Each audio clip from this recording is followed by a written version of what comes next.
السلام علیکم ورحمۃ اللہ وبرکاتہ۔ اب آپ کو یاد ہوگا کہ کل ہم نے بات کی تھی تو آپ یہ آتے ہیں اس کے بارے میں حدیث کیا کہتی ہے، شریعت کیا کہتی ہے اور یہ کیوں وقوع پذیر ہوتے ہیں۔ آج ہم گفتگو کریں گے کہ بعض کا تو معاملہ ویسے جیسے وقوع پذیر ہونا ہوتا ہے سیم ویسے ہی بندے کو خواب میں نظر آتا ہے، اور بسا اوقات یہ ہوتا ہے کہ جو معاملہ جس کی اللہ بندے کو خبر دینا چاہتا ہے وہ کنائے کے ساتھ آتا ہے۔ یہاں میں دو مثالیں رکھتا ہوں۔ ہم نے حوالہ دیا تھا حضرت یوسف علیہ السلام کا، جب ان کو قید خانے میں ڈالا گیا تو ان کے ساتھ دو نوجوان اور بھی داخل ہو گئے، تو وہ دونوں نوجوانوں نے دیکھا کہ خوبصورت ہے، کوئی اللہ کا بندہ لگتا ہے، کوئی نیک صالح بندہ ہے، تو ان کو ایک خواب آیا جو انہوں نے حضرت یوسف علیہ السلام کو سنایا۔ ایک کہنے لگا میں خواب میں دیکھتا ہوں کہ میرے سر پہ روٹیاں اٹھائی ہوئی اور اوپر سے پرندے نوچ نوچ کے کھا رہے ہیں، اور دوسرا بندہ کہنے لگا کہ میں شراب نچوڑ رہا ہوں، انگوروں سے ان کا جوس نکال رہا ہوں، شراب بنا رہا ہوں، تو آپ ان کی ہمیں تعبیر بتائیں۔ حضرت یوسف علیہ السلام نے جب انہوں نے اپنی حاجت اپنی ڈیمانڈ ان کے سامنے رکھی تو انہوں نے پہلے تو ان کو اللہ کا پیغام اور دین اور شریعت کا پیغام سمجھایا،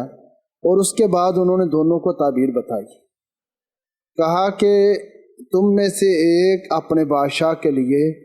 شراب بنائے گا، انگوروں کی جوس تیار کرے گا، اور دوسرے شخص جو ہے اس کو سولی دی جائے گی اور اس کے سر سے پرندے گوشت نوچ کے کھائیں گے۔ اب یہاں دو چیزیں، پہلے بندے کا خواب بڑا واضح ہے، جو انگوروں کی شراب نچوڑ رہا ہے اس کی بات بڑی واضح ہے کہ یعنی اس نے خواب میں شراب نچوڑتے دیکھا، اور وہی اس کے خواب کی تعبیر تھی کہ وہ اپنے بادشاہ کے لیے شراب نچوڑے گا۔ جبکہ دوسرا بندہ سر پہ روٹیاں اٹھائیں اور اوپر سے پرندے نوچ رہے ہیں، یہ کنایا ہے اس کی سزائے موت کی طرف، کہ حقیقت میں اس کو سزائے موت ہونی تھی اور اس کے سر کا گوشت پرندوں نے نوچنا تھا، مگر اس نے سر سے روٹیاں نوچتے ہوئے دیکھا۔ اور اسی طرح خواب آتے ہیں، بعض کا تو ہو بہو ویسے واقعہ ہو جاتا ہے جیسے بندہ اپنے کسی پیارے کی موت دیکھتا ہے، تو بسا اوقات ایسی ہوتا ہے کہ اس نے 2-4 دن پہلے موت دیکھی ہوتی ہے اور وہ واقعی اللہ کو پیارا ہو جاتا ہے، یا کوئی حادثہ دیکھتا ہے، کوئی معاملہ دیکھتا ہے، یعنی اسی طرح مختلف قسم کے خواب آتے ہیں۔ تو آج ہم نے صرف یہ آپ کے سامنے رکھنا تھا کہ بسا اوقات کنائے سے اللہ خبر دیتا ہے کہ معاملہ کیا واقعہ ہونے والا ہے۔ بعض اوقات بندہ اللہ تعالیٰ ڈائریکٹ بندے کو دکھاتا ہے جو اس کے ساتھ معاملہ واقعہ ہونے والا ہوتا ہے۔ اور یہاں آخر میں پھر میں ایک حدیث آپ کے سامنے رکھتا ہوں، وہ جو میں نے پچھلی گفتگو میں بھی ذکر کیا تھا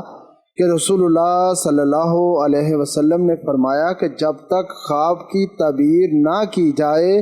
تو وہ پرندوں کے پاؤں کی طرح رہتا ہے، یعنی جس طرح پرندہ اپنے پاؤں پہ رہتا ہے، وہ اڑتا نہیں ہے فضا میں، اسی طرح وہ خواب بھی معلق رہتا ہے۔ جب اس کی تعبیر کر دی جائے تو وہ تعبیر واقعہ ہو جاتی ہے۔ اسی لیے جب بھی کوئی خواب اچھا ہو برا ہو، آپ اس کو سناؤ جو آپ سے محبت رکھتا ہے، یہ شریعت کا حکم ہے، دین کا حکم ہے۔ اور یہ کچھ باتیں تھیں جو میں آپ کے ساتھ شیئر کرنا چاہتا تھا۔ انشاءاللہ ہم علیحدہ چیز پہ آپ لوگوں کے ساتھ گفتگو کریں گے، آپ لوگوں کے ساتھ بات چیت کریں گے، آپ کو بہت ساری معلومات دیں گے انشاءاللہ۔ آپ ہمارے ساتھ رہیں، اللہ آپ کا اور میرا حامی و ناصر ہو۔